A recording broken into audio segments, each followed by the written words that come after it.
Sudama and Subala, two of Krishna's friends, told him that there was a nearby grove which had delicious fruits. But they were afraid to go there because there was an Asura by name Dhenukasuran who killed everybody who went there. So Krishna and Balarama went to that grove. Balarama, being a very strong person, started shaking the tree and the fruit started falling. Dhenukasura went to that place in a form of an ass. Balarama took him by his hind legs and threw him at the tree and killed him.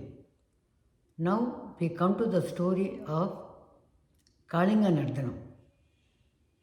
A 100-headed snake by name Kalinga with his wives lived in an island called Ramanakam. The snakes and eagles by nature are enemies.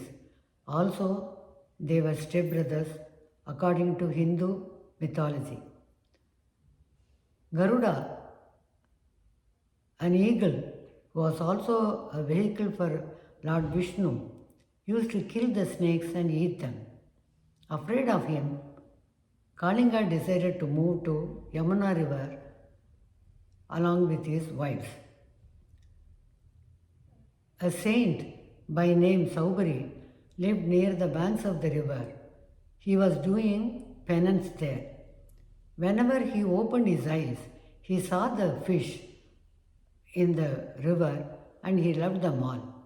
One day, Garuda came to that river and picked one fish and ate it. The saint got angry and cursed him that if he ever returns to that same place, he will die. Kalinga knows about this curse and he felt safe in the river. But the river, because of his presence, became poisonous. The people, children, the cattle, they all drank the water and died. Krishna decided to put an end to this Kalinga's stay there. He jumped on him and started dancing, taking away the venom from him. The stage was Kalinga's head and the celestials were his audience. The rhythmic flapping of the waves was his mridangam.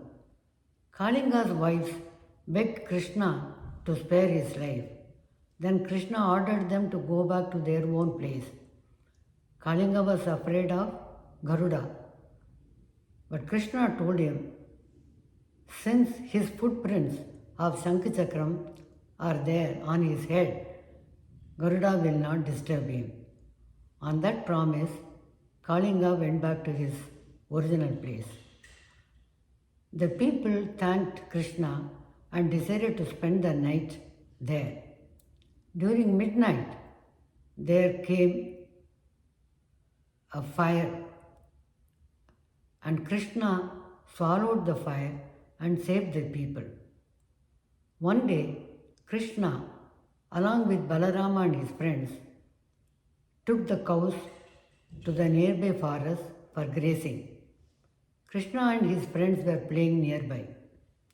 Suddenly, there was a forest fire in another part of the forest. The children were terrified. Krishna asked them to close their eyes and swallowed the fire one more time and saved the children. Undaunted, Kamsa sent one more demon by name Pralambasuran. He came in the guise of a friend of Krishna. He joined Krishna's group when they were playing. Krishna knew about him but allowed him to remain with him. Balarama was the head of the second group.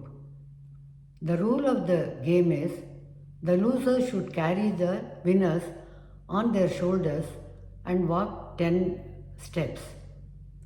Krishna wantonly lost the game, so Pralambasuran took him on his shoulders and ran away. Halfway through, he took his original form and Balarama was shocked. He looked back at Krishna. Krishna nodded his head, and Balarama killed that Asura. So today's episode, we see Balarama killing the demons and Krishna doing the Kalinga Nardana. Tomorrow with more stories.